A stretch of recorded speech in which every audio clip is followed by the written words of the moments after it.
Hi, Sherry. I'm Johanna.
Um, Sherry, are you muted? Doesn't look like you are, but I can't hear you.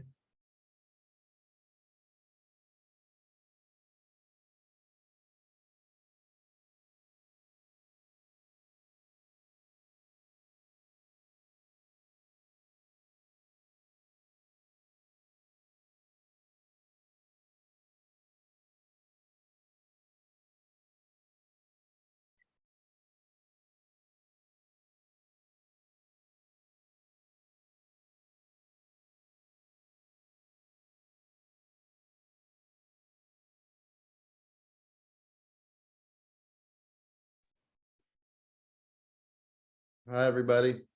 Hey, just How are you doing, Mom? Hi, Sherry. good. Her sound isn't on. Sherry, your sound's not on, I don't think. When we start, that's okay, Mom. When we start, I know you're gonna will be on mute. mute too. You are, I'll mute. Yeah, When you but start. just when we start, let's see. Bum, bum, bum, bum. Hi, Sherry.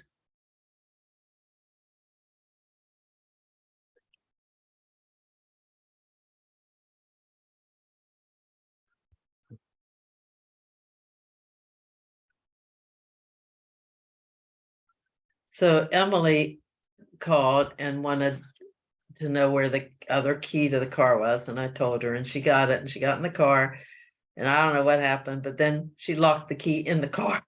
Her second key. Yeah. So I don't know. So she finally lubricated the first key and then got in. But it was like I told her, drink a glass of wine and go to bed. Just be done with it. Let's see. Dun, dun, dun, dun, dun, dun.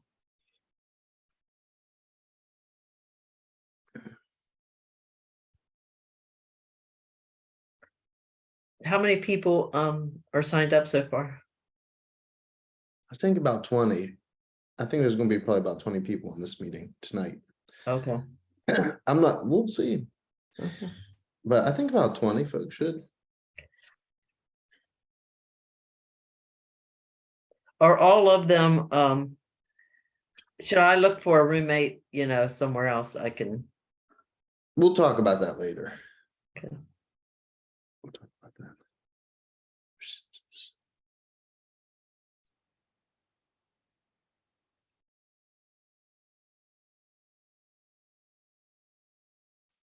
that. Um,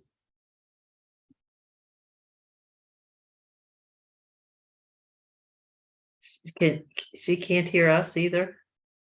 no, I think Sherry could probably hear us. Sherry, give me a thumbs up if you can hear me. Sherry, can you hear me?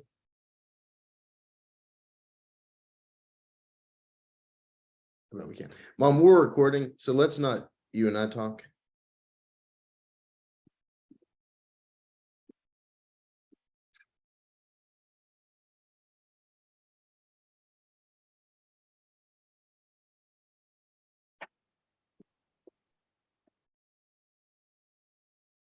But I'm going to start recording and I'm going to share my screen.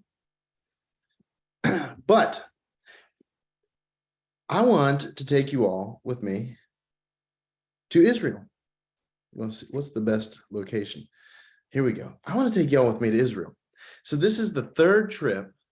This will be my third trip to the Holy Land, and my wife has gone 3 times already as well. And this will be my third time with this same company. So I have a bunch of information to give you, but I want to get you excited first. First of all, we changed the date slightly. We changed it to the same date that we've taken the last 2 trips, which will be, we're leaving the Thursday before Thanksgiving, and we're going to go over Thanksgiving break. We're going to come back the Saturday after Thanksgiving. So it's a total of 9 days from door to door, from Birmingham Airport back to Birmingham Airport. It's 9 days. We find that this works best for folks who are working, and it's hard to take 9 days off consecutively. That means you'll miss Thanksgiving with your family. So for some of you, maybe that's an asset. Maybe that's a good reason to come. For some, maybe that's a hardship, but we will spend Thanksgiving together. And so I can guarantee this, it will be a unique Thanksgiving in your life. And I'm sure we'll do something special. But we've changed the date slightly. This company that we're going with, and I'll talk about them in a little bit, they're called EO, Educational Opportunities. And if you can get enough folks to go, if you can get kind of a mass, then we can kind of create our own dates. Otherwise, you have to get plugged into larger groups. But I think we're going to have enough that we're able to do this. And so I think they've already said we can commit November 16th through the 24th, 2023. The most important, I'm going to go into a lot of the details, and I'm going to break it down kind of exactly what we're going to do every day and what that's going to look like. But the first things first, I want you to be excited. What are we going to do? Like, why are we going at all?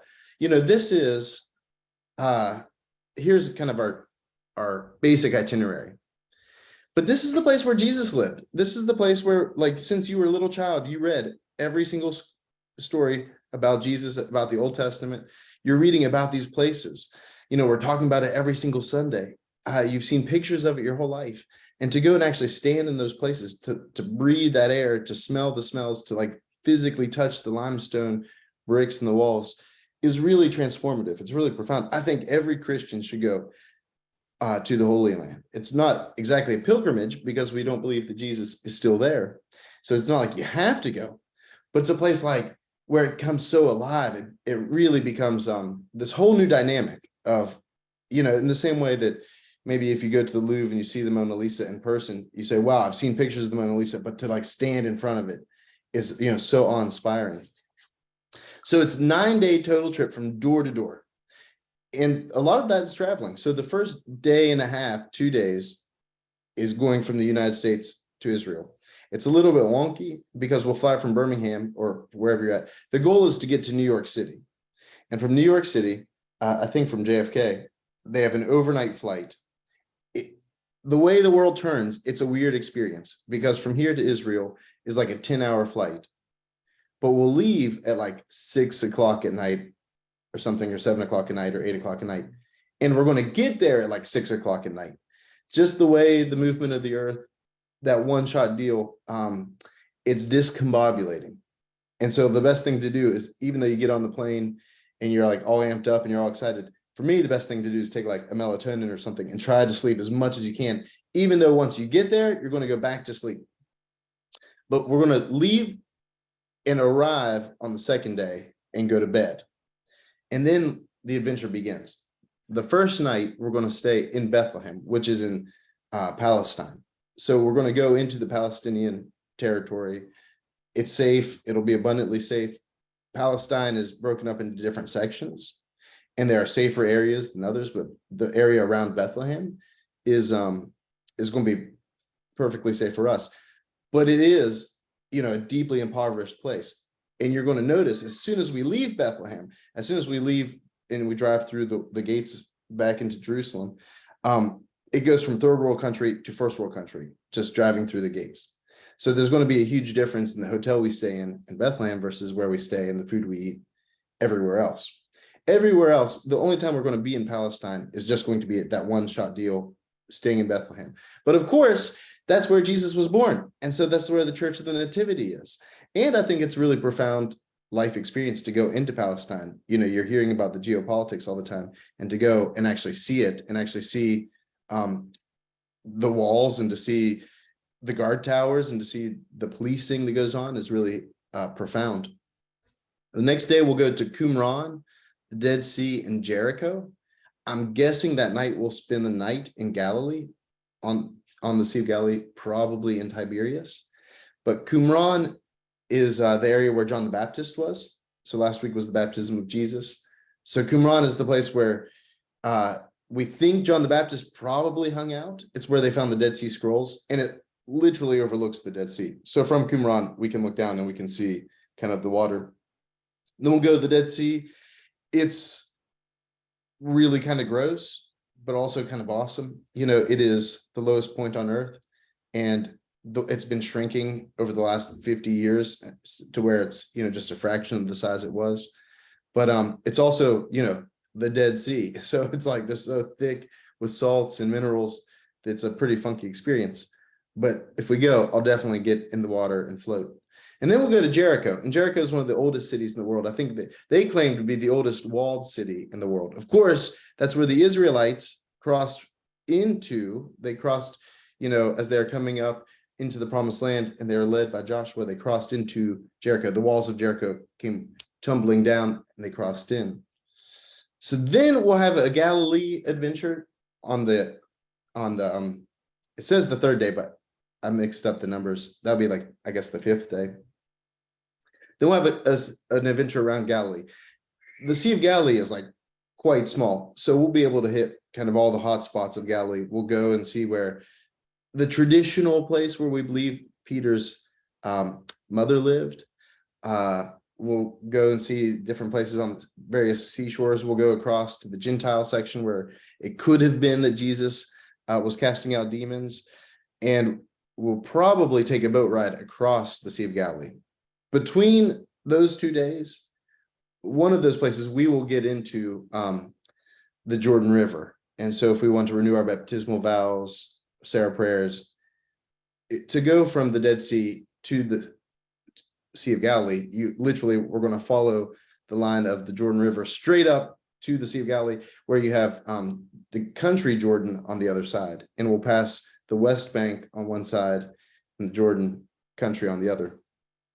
And then, as we're coming back from Galilee, on the sixth day, we'll stop at Nazareth, which was the home of Mary, the mother of Jesus. There's an amazing church there. We'll go to Tel Megiddo, which is it's the Valley of Armageddon. I think in Greek we would say like Armageddon. It's the site of most of the battles in the Old Testament. It's the valley where all the great wars were fought. From there, we're going to see the places where like Elijah sacrificed and fought it out with the prophets of Baal. We'll be able to see some really cool places around Megiddo.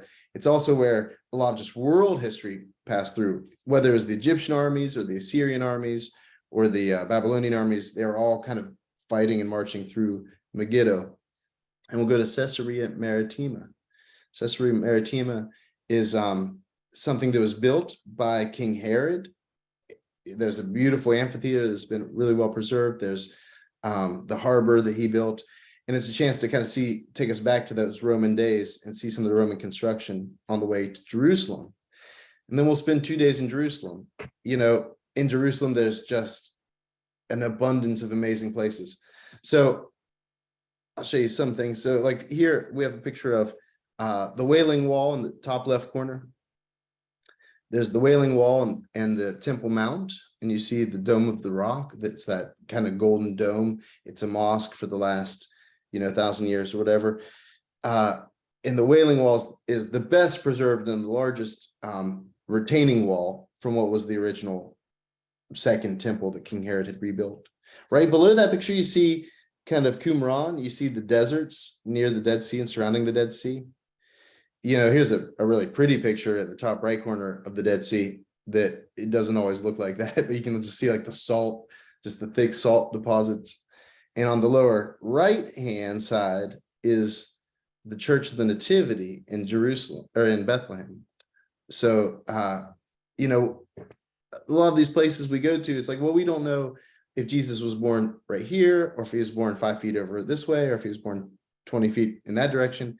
And so there's like a physical star where they said, this is the spot where Jesus was born. It's like, well, we don't know if that's actually the physical spot, but we know somewhere around here. And the church is big enough that it's probably covering that space. And it's also been the church. There's been a church there for about 1,500 years. And there's a lot of amazing history in that as well. So then in the top left corner here, you see the Sea of Galilee, which is absolutely beautiful and stunning. We'll go to the Church of the Beatitudes. And this is a picture from like the Church of the Beatitudes. It's just gorgeous. Looking down over the rolling hills, the sea itself is so beautiful. In the top right corner, you see Caesarea Maritima. You can kind of see the amphitheater and some of the Roman ruins that we would go through. On the bottom left is Nazareth. Nazareth is like a really small town. It's still a really small town, but it's an even smaller town when Mary was growing up there. And we can see, we don't know again exactly where she lived, but they think there's a traditional place where they say this could have been Mary's home, and there's a giant church built over top of it. And here on the bottom right is Tel Megiddo, which is in this valley. It's in the valley kind of between Nazareth and the area where, like Mount Carmel in the mountains where Elijah was. And this is also kind of the abundant valley. This is like the rich, fertile valley of Israel, where it's farmland, it's grassland, it's the land that literally flows with milk and honey. So while we're in Jerusalem, we'll have a chance to hopefully do a lot of stuff. Hopefully we'll have a chance to go to the Temple Mount. We'll be able to go to several different churches like Church of the Holy Sepulchre. Hopefully we'll be able to eat some really amazing food. And also we're going to spend the night, 2 nights in Jerusalem. Jerusalem's just a magnificent city. Around the city are the Roman walls of the old city. And then the city kind of sprawls out from there. And we will stay within an easy walking distance of the city itself. And so in the morning, if you want to wake up, I might want to wake up and go for a run before breakfast. You can get up and go for a jog inside the old city of Jerusalem, or you can go for a walk after supper at night. It's because, there are tensions in the Near East. There's a really big security presence. And so therefore it's really, really safe. And I always feel extremely safe. And Jerusalem is the first world country. Jerusalem is a modern city. The hotel we stay in Jerusalem will be as nice or nicer than any hotel you'll stay in America. It's going to be significantly nicer than like a Marriott. Now it'll be in contrast to where we stay in Bethlehem, right? Bethlehem is going to be not quite as nice because it's in a Palestinian territory and there's a lot of economic sanctions. So that's like the general outline of the trip. So we'll do everything that one needs to do to go to say, I went to Israel and I did the things. What I've found in my experience is this is about the right amount and the right duration of the trip. Every day is pretty packed, and we're going to be able to, but we'll also be able to move it at somewhat leisurely of a pace where you don't have to be running through You don't have to be like racing through the Temple Mount. Of course, there's some flexibility. Going onto the Temple Mount and kind of walking around where the Dome of the Rock is can be subject to whether or not they're letting Christians up there. At various times, wherever the tensions are with the Jews, they may or may not let Jews to the Temple Mount. Most often they do let Christians and tourists and Americans, but occasionally they shut it down for whatever reason. And, we get there and they might say it's not available. And so then this is the kind of view we'll have. We'll be able to see it and get really, really close. No matter what, we'll be able to walk up to the Wailing Wall. But from the Wailing Wall, you have to walk up a series of steps, and then you have to go through a security corridor because it's controlled by Muslims. And so there's tension, obviously, between Muslims and Jews. There's not much tension between the Christians because everybody really enjoys those Christian dollars and the Christian tourists. So whether there are tensions or not, it's not directed at us. And I'll kind of get more into that in a second. Of course, in Jerusalem, we'll also do things like the Mount of Olives. We'll walk, through the Garden of Gethsemane, through the Hinnom Valley, and come and tour all over, everything that you can fit into Jerusalem. Like, in what I hope you also understand if you come on this trip, I hope you also see everything's very, very small in Jerusalem. So it's easy to navigate in an hour the entire city by foot. And so if we spend 2 days walking around, it'll give us plenty of time to experience. We'll go through things like the upper room. Again, is this the exact upper room where Jesus ate his Last Supper? It's hard to say, but there's a lot of reasons why they think it probably is.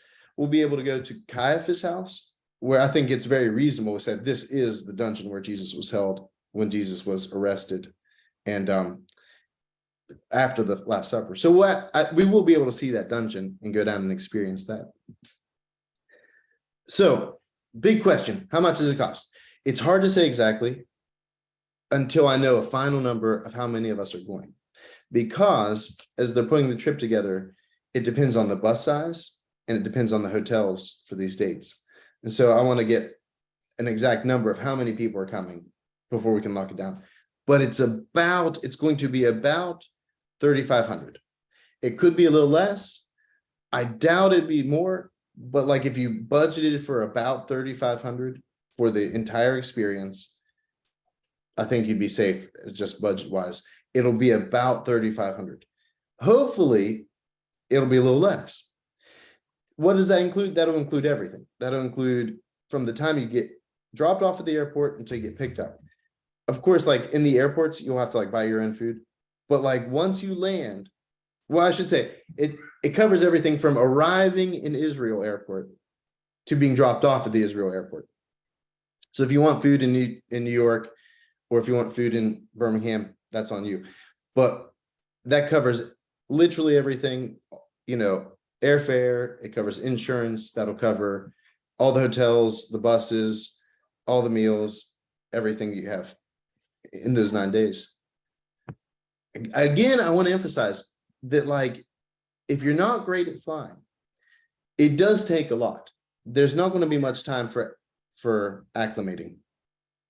Once we land on the ground, like, it's kind of go time. So we will leave at night, kind of late at night, and then we're going to arrive at night. So whether you sleep on the plane or not, I definitely recommend once we get to our hotel in Bethlehem, you go straight to sleep and try your very best. What we'll probably do is go to the hotel and hold on 1 second. I have to go tell my children to simmer down. Hold on 1 second.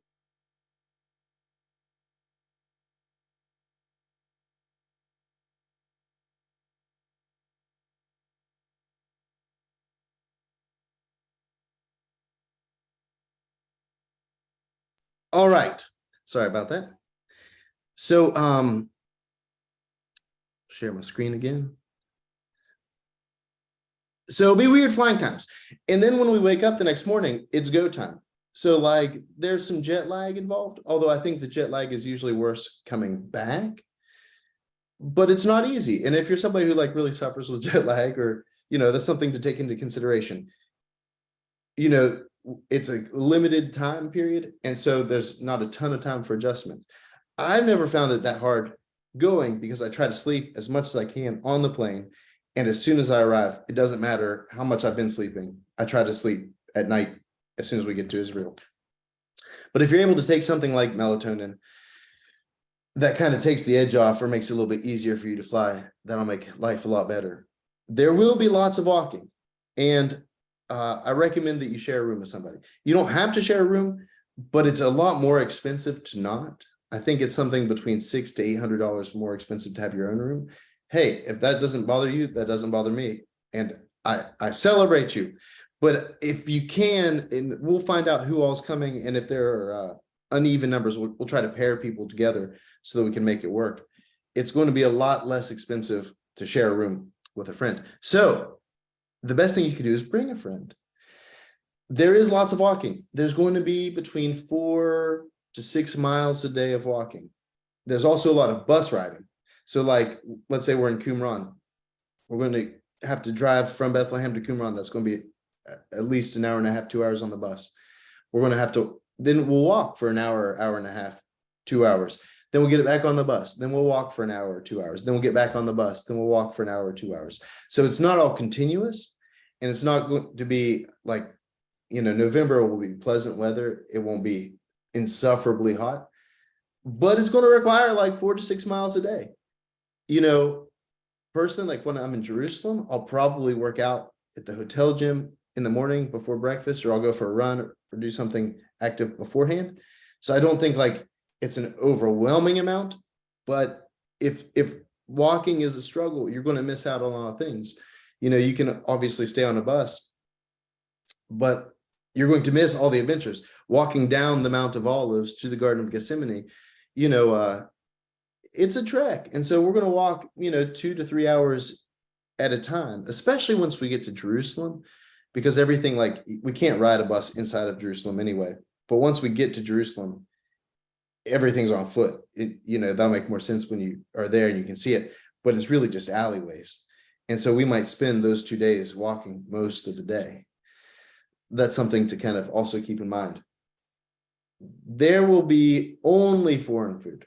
I went on a trip with some friends from our seminary to China, and all the food was like so different, so strange. And they were really excited that every morning they could get McDonald's just to have like a taste of home, something kind of normal, and that made them feel good. That's not this kind of trip. I don't know if you'll see McDonald's. I don't know if you'll see what you'll see inside of the old city of Jerusalem. But the old city of Jerusalem, it's local shops and local vendors. There's not going to be any fast food. When we go to the Sea of Galilee and stuff, I'm sure there's all the fast food restaurants you want around Tel Aviv, but those aren't the places we're going to go. But there will be more food than you can eat. There will be more food than you need. And even though we're going to walk 4 to 6 miles a day, you will probably, if you do it right, come back weighing more than when you went. There will be more food than you need. And it will be good food, and it will be delicious food. But it will be, Near Eastern, Middle Eastern food. There will be hummus at every meal, and there will be lots of fish at every meal. There will be lots of fish at breakfast. There will be lots of fruits and vegetables, lots of bread, lots of rice and grains. Every place we go, we'll eat our breakfast and our dinner in a hotel. And usually those are kind of big buffet in the hotel. In Jerusalem, right, it's going to be this beautiful hotel. In Bethlehem, it'll be a little bit more humble, but it'll still be fresh. It'll still be good quality and delicious. And you don't have to worry about what you're eating. You can go to some countries and you worry about indigestion or getting some kind of traveling sickness. Like, let's say, you're not going to have to worry about that. If they're serving you, if they're fresh fruits and vegetables, you can eat anything they have and it'll be delicious and perfect. Also, this is a group tour. I've traveled a lot. I've traveled a lot on my own, and I prefer that. Like, my favorite way to travel is either by myself or just me and my wife. Like, I love traveling on my own. I hate being part of a group traditionally. And in most places in the world, you don't need to be part of a group. Like, if you go to Italy, you don't need to be part of a tour group. You can just go. You can just buy a one-way ticket to Italy and go live your best life. Take your credit card, and it'll all work out. That's not true in Israel, right? One, because Palestine and Israel are coexisting, but it's not linear how they're divided. And so to drive around, you have to drive around Palestinian checkpoints. At times when we're going in and out of Palestine, you have to drive in and out. It's not easily accessible. I don't know how you would do it as a tourist by yourself. And to travel across the country, you have to travel through around Palestinian areas. That I think would be magnificently complicated. Also because of the tensions in the Near East. I think it's a really complicated thing. So this is, I think, the safest way to travel through Israel and through Jerusalem. I think it's the easiest way because we're going to have like a hotel for you to stay and food for you to eat. And then we'll say, get on the bus at 8:30. And then all you have to do is get on the bus like right outside the door. And we'll drive you straight to the holy site, to all the places you want to be. And we'll say, okay, now we're at Church of the Beatitudes overlooking the Sea of Galilee. It's beautiful. There's an amazing gardens. They're run by these nuns. They're just so incredible. But we'll say you have 1 hour and we need you back on the bus in an hour. And it's going to be real pleasant if the bus has to wait for you more than once, right? You kind of get one warning, but say, hey, you got to be a team player because we're trying to hit a lot of spots through the trip. So we're not trying to be jerks and we're not trying to like cut your time short. But if we say it's an hour, that means it's an hour. Usually because we say, well, if we're going to leave, we want to leave so that we can get to the boat ride and ride a boat across the Sea of Galilee so that we can get to, I don't know, let's say the Gentile area across the Sea of Galilee so we can eat some fish straight out of the Sea of Galilee. And it's all working on a very kind of tight timeline. So, you know, I know a lot of people who've traveled and say, well, I'll go with the group, but I'll kind of do my own thing. That's not this kind of trip. Like this is kind of a group tour. You know, if you bring a friend, you know, Kathy, if you bring your husband, Robert, like you kind of want to make sure you like the person you come with because you're going to ride on the bus next to him. You're going to spend a lot of time with them. It's easiest if we have the buddy system so that people don't get lost. Say, hey, we're going to go to this holy site. Take your time, but like make sure you stick with a buddy so that we're kind of in pairs and we can all stick together. Let's see. So we're going to go with a group called Educational Opportunities. After I finish the slideshow, I'll pull up their website just to show you more on their website. But it's a Methodist organization that's been doing this for over 50 years. They started by taking trips to the Holy Land. I would absolutely recommend, if not insist on getting the insurance. The insurance, I think, is another $200. But what happens if you spend that $200 on their insurance is you can get the whole trip refunded. For instance, if there's a global pandemic, or if you get COVID, like just the reality of where we live, you can't help it if you get COVID, right? Well, you can try to mitigate those chances, but let's say you get COVID a week before the trip, you'd much rather lose that $200 on the insurance than the $3,500 on the trip. So it's much better, if not insisting that you get the insurance that could give you a full refund if you get sick or if something comes up and you're unable to go, you know, for something reasonable at the very last minute. And I like EO because it's a one-stop shop because they're going to take care of everything. As a matter of fact, they're going to take us, you know, to all the tourist places. We're going to ride on clean buses. They're going to give us guides in Palestine who are Palestinian. In Israel, they're going to give us Israeli guides who have master's degrees in archaeology or in tourism, who have trained to do just this thing. Everywhere we go, they'll give us headphones to wear. And there will be, like, whoever our guide is will have a little microphone that he carries around on his neck. So wherever we're at, it doesn't matter if there's 10 other groups at the Wailing Wall, we'll be able to listen on our headphones to our guide speaking directly to us. And we'll have guides along the way. So everywhere we go, they will have somebody that does this full-time professionally with us. They have Americans who live in Israel who will meet us at all the hotels. It's usually retired ministers who have just fallen in love with the company and then work mostly for free. But there will be in Bethlehem an American person who meets us in Bethlehem just to make us feel comfortable and say, hey, if we have any needs, they're there to support us. If we have any needs in Jerusalem, they're there to hang out with us to be on our team. So EO has this comprehensive package that is run as a ministry. It was founded by Methodist ministers. It's run for Christians. I mean, anyone's welcome to come, but it's a Christian trip run by Christians, to experience these Christian holy sites. So how does it work? Like, I like EO because it simplifies everything. They'll send us a little packet with all the reminders of things you need for packing. It'll have your ticket in it, and it'll have just whatever little information you need. But all you got to do is get dropped off or park your car at the Birmingham airport. Get on the plane at the right time. Arrive in New York. You do have to have some autonomy to be able to get to the gate in New York City. But, flying out of Birmingham is so easy. Birmingham's such a small, airport. It's easy to navigate once you get into JFK. We'll all kind of gather together around that area. It's interesting flying, we'll probably fly on the Israeli Airlines, but they have a secondary security system right before you get on the plane because of the tensions between Palestine and Israel. So even though you've gone through security, even though you're in JFK airport and you're at the gate, the Israeli security guards will have a secondary check where they'll ask you questions. Why are you going? Who are you going with?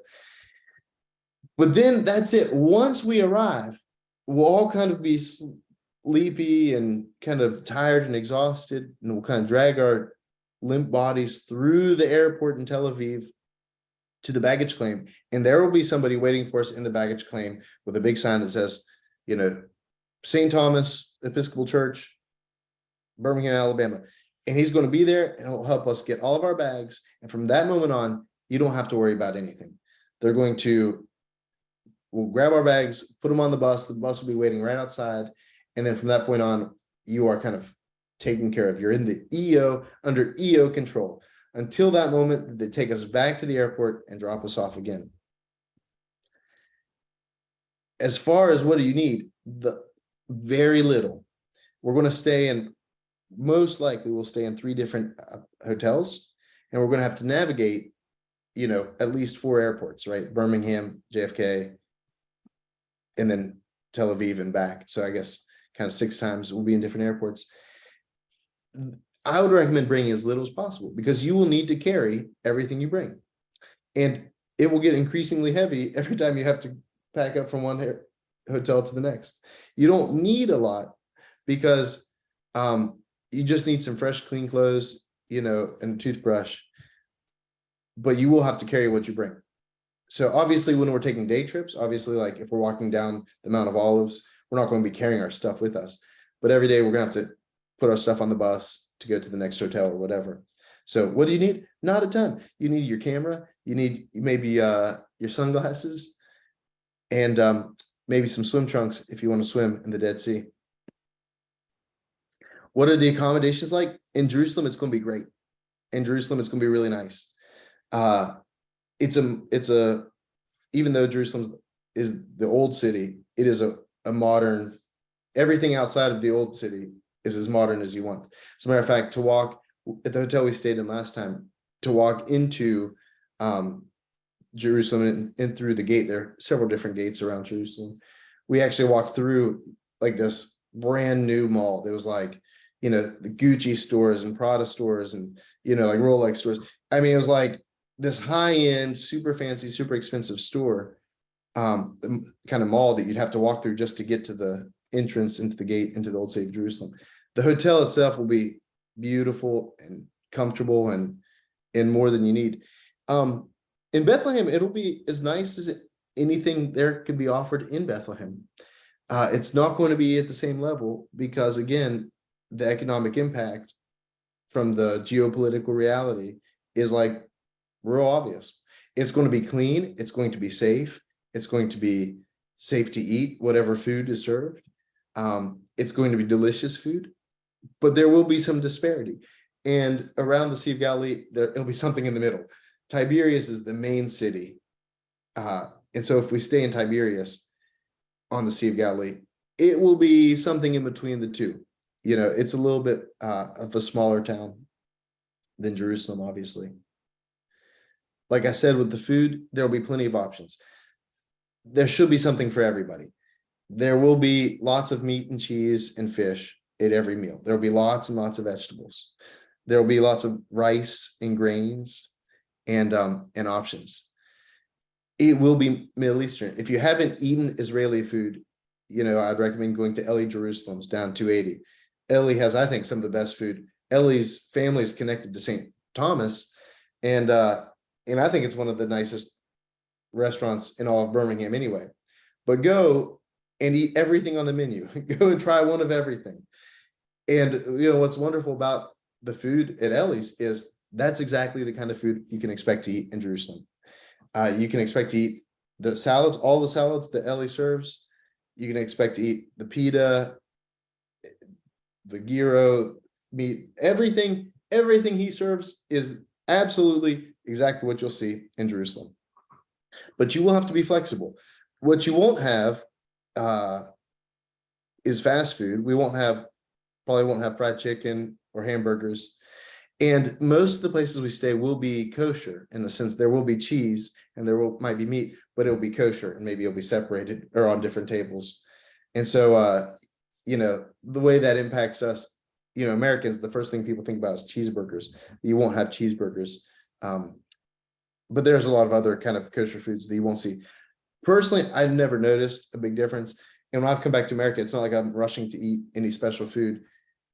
The food is always truly amazing. And when I've gone, like, we've had days where I've just had a free day in Jerusalem. I've also felt really comfortable eating street food. And so as we're walking through Jerusalem, or there have been times where we're on the tour and we're just walking through the streets and the stalls, and I felt comfortable just buying, a falafel sandwich on the street because it smelled really good. And even though I wasn't hungry, sometimes the temptation is too great. And so, and I've, anywhere we went, like, there are times where you have to stop at, take a pit stop at a gas station. I'd eat any food anywhere in all of Israel and feel very comfortable with that. This is a holy trip. And so, it is for the people who really like church. I think it'd be really hard to go. There's some places like Church of the Holy Sepulchre where we're not going to say prayers because it's like this really complicated system of who owns the Church of the Holy Sepulchre, and it's divided into 5 different groups: the Eastern Orthodox, the Coptic, Ethiopians, the Roman Catholics, the Russian Orthodox, and probably somebody else. And so they're always fighting for space. And so it's the same with the Church of the Nativity. It's divided, and it's been this way for 1,000 years. And you'll learn more about why that is and how that is. But those are places where we can't stop and say our prayers. Exactly. It's a place where we can stop and be tourists. But like the Coptics and the Eastern Orthodox are going to be like fighting, for the chapel space, and they'll be leading worship, and somebody will be leading worship in those churches at all times. And it's a really interesting dynamic, but it is a dynamic, and it'll be interesting, I hope, for you to learn why they share that space and how they do that. But there will be other places, like by the Sea of Galilee, where we will be able to celebrate the Eucharist, where hopefully, we can go to the church where Peter meets Jesus for the first time, and or where Jesus meets the disciples after the resurrection and breaks bread with them, and grills fish for them on the sea. And maybe right there we can celebrate the Eucharist. But at a lot of the holy places, we will try to have prayers. We'll try to have a time for reflection and meditation, even if that's just me giving you the scripture of like, hey, we're standing in this place. This is what happened right here. And I give you a paragraph.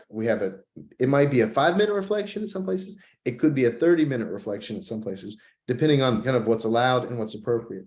There's some places like the Temple Mount, where the Dome of the Rock is, where we're not going to be allowed to say prayers at all. It's controlled by the Muslims. And I got my group thrown off last time. We were all there, but I was saying a prayer, but I also looked like I was saying a prayer. And like these cops, security guards jumped out of nowhere and like threw us all out. I thought they're going to arrest me because I looked like I was saying a prayer. And that's super duper not allowed. So we'll have to be mindful of where we're at. We'll be mindful of our time for things, but we'll also try to have some reflections as they are appropriate. Not every night will we have a full group reflection, but there will be some nights where I'll say, hey, after supper, I'm going to offer prayers at this place in the hotel, or maybe we'll meet at a certain place and say prayers. But it's going to be depending on our itinerary and depending on where we're at and what's appropriate. There will also be some nights where we get to the hotel and it's like, you know what? Let's all just have a glass of wine and go to bed and like, see you in the morning. We're all exhausted. I think it's going to be really essential, and I'm going to emphasize this again and again, that this is a team trip, that we're not just going as a group of individuals, we're going as a group. And we're going to kind of live in as a group. We're going to eat our meals together in the same places. We're going to also be staying in the same hotel. And so we want to just appreciate that group dynamic, that we want to be mindful of each other. We want to be considerate of each other, and especially of each other's time. So when we say things like, we're going to meet at the bus at 8 a.m., that's like a hard, we're meeting at the bus at 8 a.m. Doesn't mean you got to be there at 7:30, but like by 7:58, you need to be moving that way, What's our daily schedule? It's pretty reasonable. Every day is about 8 to 6. So usually we'll have breakfast, and every day our tour guide, when we get there, we'll have, for the majority of the trip, we're going to have an Israeli tour guide, except when we're in Palestine.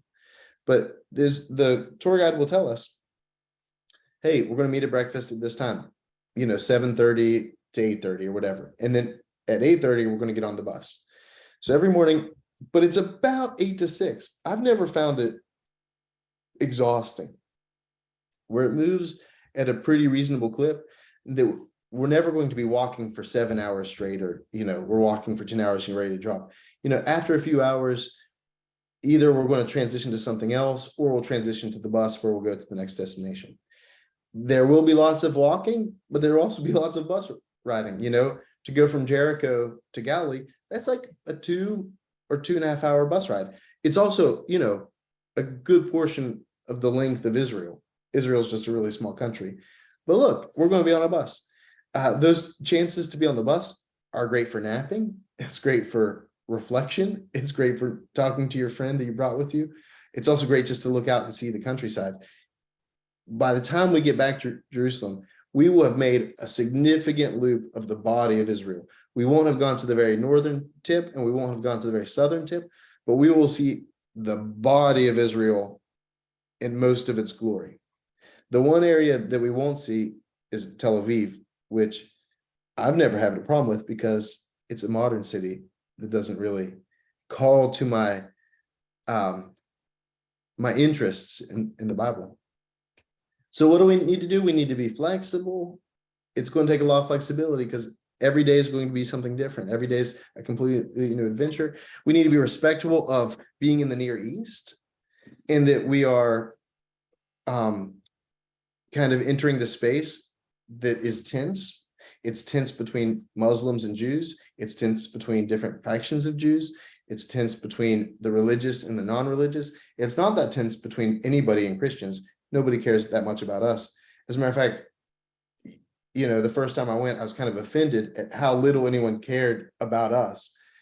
It's a tension with everyone else, but we still need to be mindful. And so the way we dress, and so the way we comport ourselves. So when we're in Jerusalem, or we're in in Palestine, in Bethlehem, everyone should dress just slightly more modestly. But we'll just want to dress in a way. You don't have to wear a veil. You don't have to like be weird about it and try to dress in like some traditional Israeli outfit.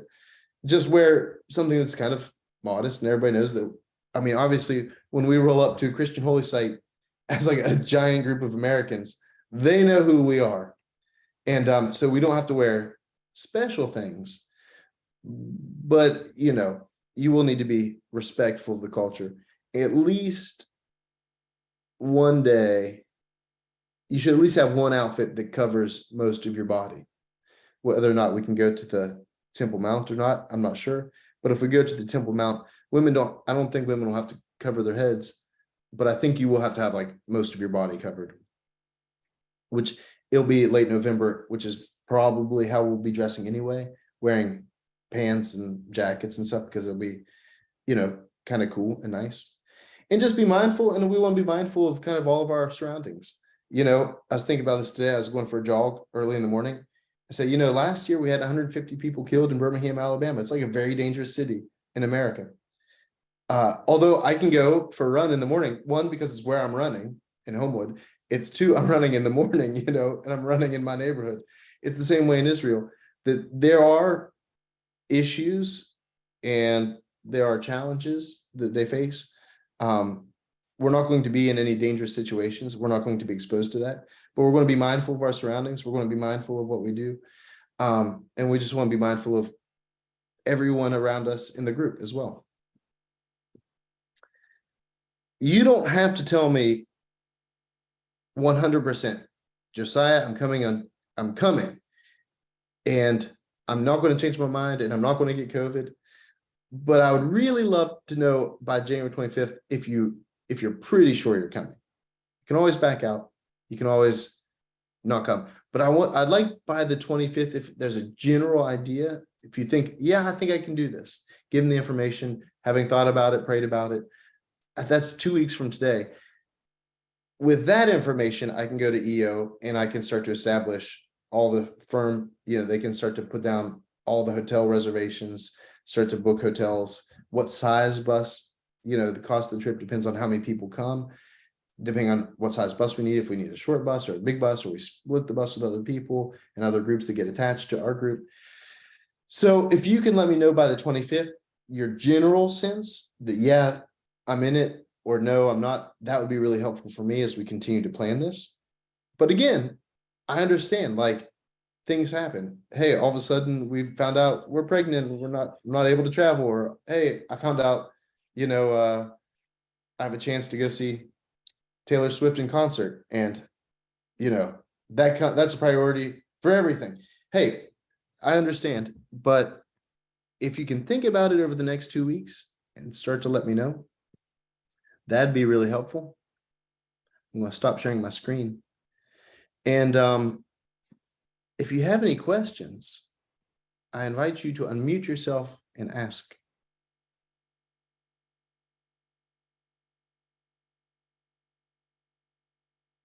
My favorite, when you're stunned into silence. Shannon, do you have a question? I have a question. Are the accommodations air conditioned? I can say it'll be comfortable. I don't know if it'll be air conditioned in Palestine. Okay. Whatever it is, it's not ill pleasant. Like, we're not going to be like sweating to death, 100 degrees in the desert. In Jerusalem, it's going to be an amazing hotel. In Bethlehem, you will not be terribly uncomfortable. I can't say exactly because I'm not sure. But again, going in November is going to be pretty cool. A little cooler. Yeah. And so, like, okay. I mean, Jerusalem will get cold. Like, Jerusalem will, I don't know if it, how heavy it snows, but like in the wintertime, it'll be pretty chilly. It's 44 degrees right now in Jerusalem. It's also 3 a.m. So the high tomorrow in Jerusalem is 55 degrees. But, you know, every time we've went around this time, and I usually wear jeans and like a jacket, kind of a light jacket for most of the trip. Carissa, what are you thinking? You keep mentioning how Bethlehem it's not bad. It's just not 5-star, basically, is what I'm getting from it. Yeah. It might be, it sounds like it's 2 or 3 star. It happens. How long are we sleeping in Bethlehem? Is it 1 night, 2 nights? I think it'll probably be 1 night. Oh, that's doable. Yeah. Oh, and you're going to get there and you're going to say, Josiah, this is wonderful. Palestine is in a severe economic crisis. Yeah. You know, Palestine is deeply impoverished, and it's not a million miles away. It's like you can see the guard tower from wherever you're at in Bethlehem. You can see a guard tower from any location, and you can see like the turrets with like people with guns in it and stuff. And on the other side is the land of plenty. It's the land of milk and honey. On the other side of the gate, it's like first world country all of a sudden. Everything's improved. One of the options that I hope we'll have is there's a possibility for an extra fee. It's something like $50 or $60. You can, if you want, and I hope we can do this, that anyone who wants can, for another $50 or $60, skip a meal in Bethlehem and share a meal with a Palestinian family, a Palestinian Christian family. And so maybe we split into groups of 4 or 5 or 6, and we'll go to families who've invited us in, and they'll prepare a meal for us, and we can eat a meal and learn about their life and their story. And it's a really cool experience. So if that's possible, I'd really like to be able to share that with folks who want to go. And last time we went, we did that, and probably 2/3 of the group went and had meals. They were really great. And probably a third just hung back at the hotel and said, I'm kind of exhausted and don't feel up for it. So that's fine too. I think, again, I'm going to have to find out how many people can definitely thinking they can come. We can finalize the itinerary between myself and EO. So then we'll know if we're staying 1 night or 2 nights in Bethlehem. Maximum 2 nights. Maximum 2 nights. Father Joe, if they have indoor plumbing, I'm good. I grew up in a third world country. Oh yeah. There'll be indoor plumbing. It'll be great. Fine. Yeah, good question. Anybody else have a question? I do. Do they have, are there special outlets different than ours that you would need an adapter to plug Yeah. something in? Yes. And I'd recommend Googling what that is. But yes, there you will need a different adapter. It sounds wonderful. Yeah, it will be wonderful, Susie. It will be wonderful. And you will see, you'll have an opportunity, if you're into Roman history, you will have an opportunity to see lots and lots of Roman ruins everywhere.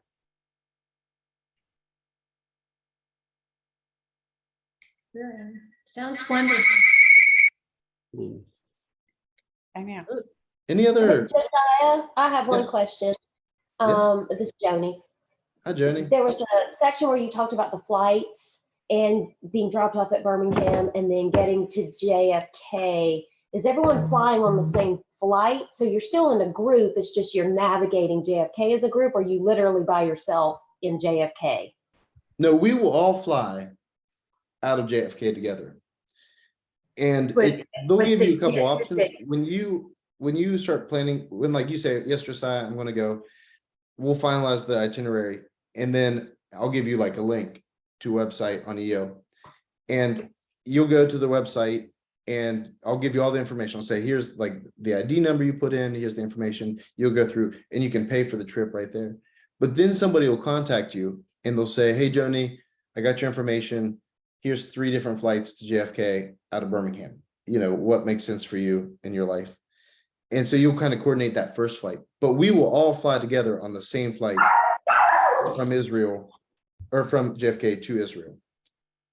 We might So not it's all fly. possible, it's possible that some people could be on the same flight from. Oh yeah, for Birmingham. sure. And it's also, but it also is possible that people can fly from different airports. So like my mother will probably be flying from Pittsburgh. And so she'll fly from Pittsburgh, meet us at JFK.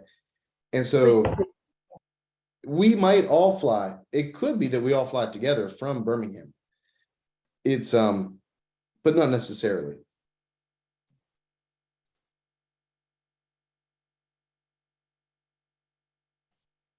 I'm going to pull up. Go ahead. Who was speaking there? You said lots of, excuse me, vegetables and everything, lots of coffee. Lots of coffee. As a matter of fact, you know, last time I thought I was going to lose everybody on the trip because I thought I was going to lose the tour because I stopped at just like a street vendor selling coffee because it smelled so stinking good. And everyone just kind of kept going on the trip. And I stopped and it took a lot longer than I was expecting to make this like roadside coffee, but it was fantastic. And it would have been worth it if I lost the group. It would have been worth it. I'm going to share my, there's going to be plenty of coffee. Israeli coffee is, it's a thing. there will probably be drip coffee wherever we go, but Israeli coffee is more like an espresso with the grounds in it at the bottom. And it's usually more aromatic. And so usually they mix in something like cardamom or some other spice in with the coffee. So if you go and say like, I want an Israeli coffee, you can get this at LA Jerusalem's as well. But it's usually going to come more like what you think is an Italian espresso with the grounds on the bottom. And so you got to be careful how you drink it, so you don't just like drink the sludge at the bottom. So this is the EO website, and you can go visit them yourself anytime. Educational opportunities. They go all around the world and do all kinds of things. Although I think the best thing to do is obviously go on a Holy Land adventure. They have things in Greece, they have things in Egypt, and you can actually add on to our trip. So if you say, hey, this sounds amazing, but I also want to go to Egypt as well, I can help you set that up, that you can go and add on to your trip around the Holy Land. The trip that really what we're looking at is the biblical pathways. This is for 2024, but they have much nicer pictures than I have. This is the Church of the Holy Sepulchre, and this is kind of the streets of Jerusalem. Kind of walk through the Dead Sea. These are the places that will go over the 9 days. This is Masada in the desert outside Jericho, or the Sea of Galilee. I mean, guys, doesn't that look beautiful? Obviously, the Dead Sea, you can get in and if you want, put the mud on your face. We'll go to several different archaeological sites. They love some archaeology in Israel, and so it's really exciting.